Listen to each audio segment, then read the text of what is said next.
How can you get optimal results by planning your carb refeed days on a ketogenic diet? We learn in this video.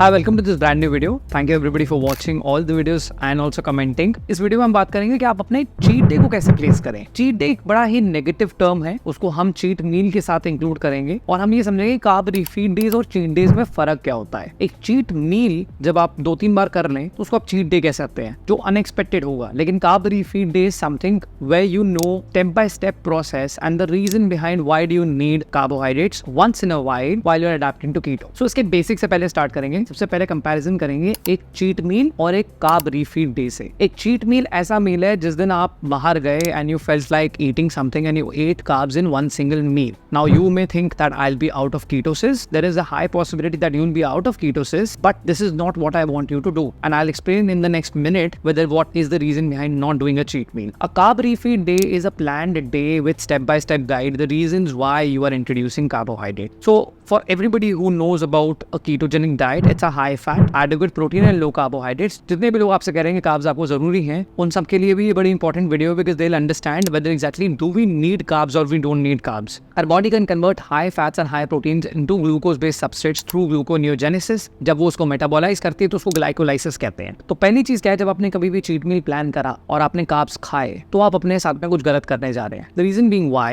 that when you place a meal with some carbohydrates, your body is going to spike up insulin. जब वो insulin spike up होगा तो आपकी body सारे carbohydrates को digest करने की कोशिश करेगी, लेकिन अगर वो कीटोसिस से बाहर नहीं निकल पाई या थोड़े टाइम के लिए भी निकल पाएगी तो एक मील से आपकी बॉडी में ग्लाइकोजन रिफीड नहीं होगा। एक मील से आपको इसके बेनिफिट्स नहीं मिलेंगे। इसका उल्टा ये होगा that because your ketones are present in the body, वो ग्लाइकोलाइसिस को काफी ज्यादा ब्रेक लगा के रखते हैं। क्या करते हैं कि ग्लाइकोलाइसिस जो है, glycolysis is metabolism of glucose, उसको रोक के रखते हैं। तो अभी कीटोन्स आपकी बॉडी में हायर है और आपने एक मील प्लेस कर दिया है और वो एक मील जब आपने प्लेस करा है तो आपकी बॉडी कंफ्यूज अब क्या करे, तो वो क्या करेगी, जो भी आपने कार्ब्स खाए हैं उसको वो स्टोर करने लगेगी। उसको स्टोर करने के अलावा उसके साथ में वो यूटिलाइज ही नहीं कर पाएगी। तो ऐसा काफी बार लोगों के साथ में हुआ है जो रैंडमली बीच में कीटोजेनिक डाइट पे चीट मील्स प्लेस करते हैं and they realise they have started gaining weight और they have started gaining fat more than they are getting the benefits of a ketogenic diet. अब एक कार्ब रिफीड डे क्या है? Carb refeed day है जब आपकी बॉडी कीटो adapted के अलावा फैट अडैप्टेड है। नीचे लिंक में मैं आपको फैट अडैप्टेशन का भी लिंक डाल रहा हूँ कि फैट अडैप्टेशन होता क्या है, कैसे वो डिफरेंस है कीटो अडैप्टेशन से। और साथ साथ अगर आप अगली वीडियो भी देखना चाहते हैं और पिछली वाली वीडियो भी भूल गए तो सब्सक्राइब करना मत भूलिएगा। तो जब आप कार्ब रिफीड डेज प्लान कर रहे होते हो आपको ये बात समझने की जरूरत है कि कीटो अडैप्टेड के अलावा आपकी बॉडी फैट अडैप्टेशन के थ्रू जानी चाहिए।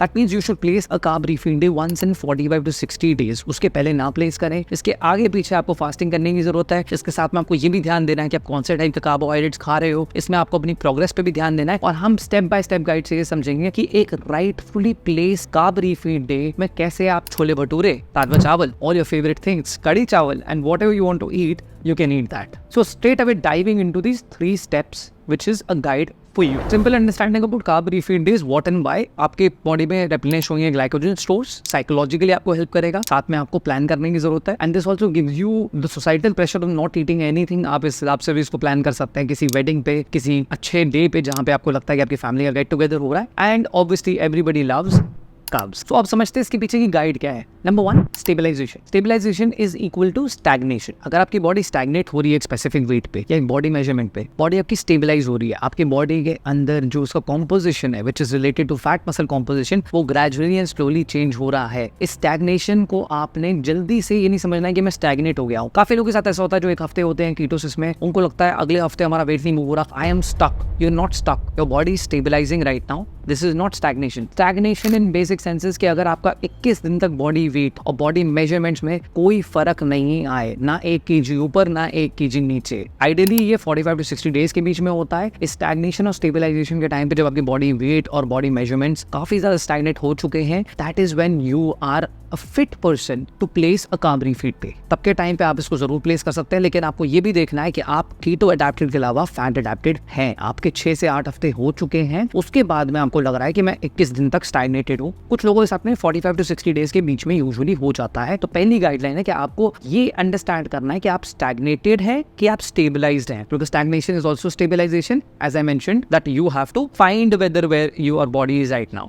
The second step to this guide is, अब आप इसको क्वालिफाई कर चुके हैं, आपको दिख रहा है कि स्टैग्नेशन है, आपने प्री और पोस्ट फास्टिंग करनी है। आपने 24 आवर्स पहले फास्टिंग करनी है, 24 आवर्स बाद में फास्टिंग करनी है। आपने 24 टू मैक्सिमम 36 आवर्स का अपना चीट डे या अपना कार्ब रिफीड डे प्लान करना है। चीट डे मैं नहीं बोलूंगा बिकॉज नेगेटिव एस्पेक्ट देता है, कार्ब रिफीड डे अपने प्लान करना है। तो आपने क्या करना है, 24 टू 36 आवर्स के बीच में जो आपने अपना खाना है मील्स, उसमें 3 चीज़ों को बिल्कुल ध्यान रखिए। शुगर से स्टार्ट मत करिए, try eating home cooked food, एक लिस्ट बना के रखिए। जैसे मेरी लिस्ट में मैगी पार्ले जी भी है, लेकिन मेरी लिस्ट में पहली चीज़ है राजमा चावल, मेरी लिस्ट में कड़ा प्रसाद, वो आटे वाला हलवा जो होता है, because I being a Punjabi I crave all of this, right. So what I want you to do is pre fasting and post fasting 24 hours करना बहुत जरूरी है। प्री फास्टिंग के 2 फायदे, पहली चीज आपकी बॉडी में जितने भी अपने फैट्स कंज्यूम करे हुए डाइटरी फैट्स वो रिड्यूस हो जाएंगे, आप आराम से अपने फैट्स को कम करेंगे, आपकी बॉडी कीटोसिस में होगी, उस टाइम पे आप फैट्स कम खा रहे हो तो बॉडी आपके कीटोन्स हल्के हल्के कम प्रोड्यूस करेगी। सेकंड चीज क्या है प्री फास्टिंग का फायदा, कि आप मेंटली प्रिपेयर्ड हो कि मैंने 24 घंटे फास्ट करा, आपके साइकोलॉजिकल एस्पेक्ट से आप एक अपना मील अर्न कर रहे हो। पोस्ट फास्टिंग का फायदा ये है कि आप जल्दी से कीटोसिस में वापस जा सकते हो, जैसे कि आप पोस्ट फास्टिंग करोगे तो ग्लाइकोजन आपकी बॉडी में डिप्लीट हो जाएगा। और एक और चीज जो आप इस बारे में सोचें, अगर आप एक अपने कार्ब रिफीड डे पे 3000 कैलोरीज भी खा लो तो 3 दिन के अंदर उसको आप डिवाइड करते हो तो आप लिटरली 1000 कैलोरीज खा रहे हो। आपकी मेंटेनेंस कैलोरीज कितनी होनी चाहिए, आपकी मेंटेनेंस कैलोरीज का स्वीट कैलोरी डेफिसिट होना चाहिए। मान के चलिए आपके 1500 कैलोरीज आप खा सकते हो, जब आपका स्वीट कैलोरी डेफिसिट है। आज के टाइम पे आप डाइट कर रहे हो 1200 कैलोरीज की, 12 into 3 3600 कैलोरीज एक दिन में खाना, वो भी from carbohydrates, is going to be pain for you will not be able to eat. Because normally अगर आप अपने कार्ब रिफीड डे पे 400 ग्राम से 600 ग्राम कार्बोहाइड्रेट्स भी अगर आप खाते हैं,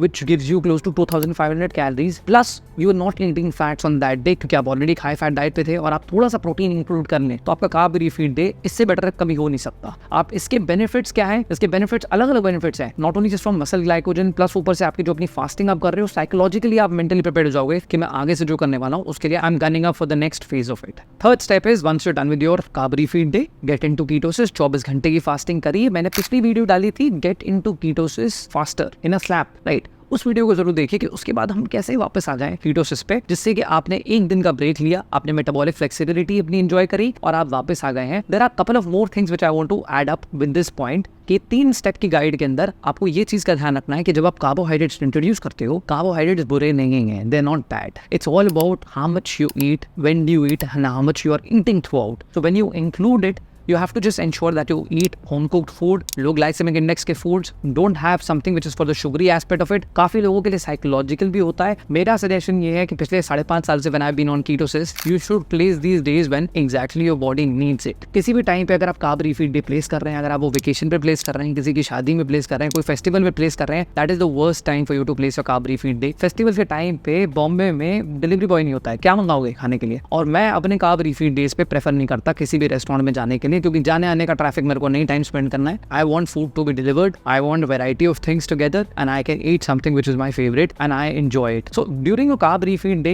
you will always keep it psychological, but अगर आप उससे आगे निकल के अपनी प्रोग्रेस को देख सकते हो, एक लॉन्ग टर्म विजन देख सकते हो, that is going to be much more helpful. So या apart from the psychological aspects of it where you place a carb refeed day, it helps you to be guilt free. And आगे जाकर के हम एक और carb refeed day के बारे में वीडियो करेंगे which is going to be much more in detail about how you can introduce carbohydrates, कैसे आपके कार्बोहाइड्रेट से हेल्प हो सकती है, किस तरीके से आप अपनी बॉडी के अंदर प्रोग्रेस को मैक्सिमाइज कर सकते हो, एंड साथ में इसके पीछे की साइंस क्या है उसको भी समझेंगे। So I hope you like this video, share this with your friends, don't forget to subscribe to the channel, क्योंकि अगली वीडियो अपनी तो भूल जाएंगे। कमेंट सेक्शन में जरूर इन डिस्कशन बताइए आपका कौन सा फेवरेट फूड है जो आप अपने कार्ब रिफीड डे पे खाना चाहते हैं, और ये भी बताइए कि आपके कार्ब रिफीड डेज कितने हुए। मेरे 2022 में सिर्फ 2 कार्ब रिफीड डेज थे, मेरे 2023 में इस साल में लास्ट कार्ब रिफीड डे था 14 मई 2023। आपका कौन सा था? कमेंट सेक्शन में जरूर बताइएगा और सब्सक्राइब करना मत भूलिएगा। This is Rahul Kamra signing off.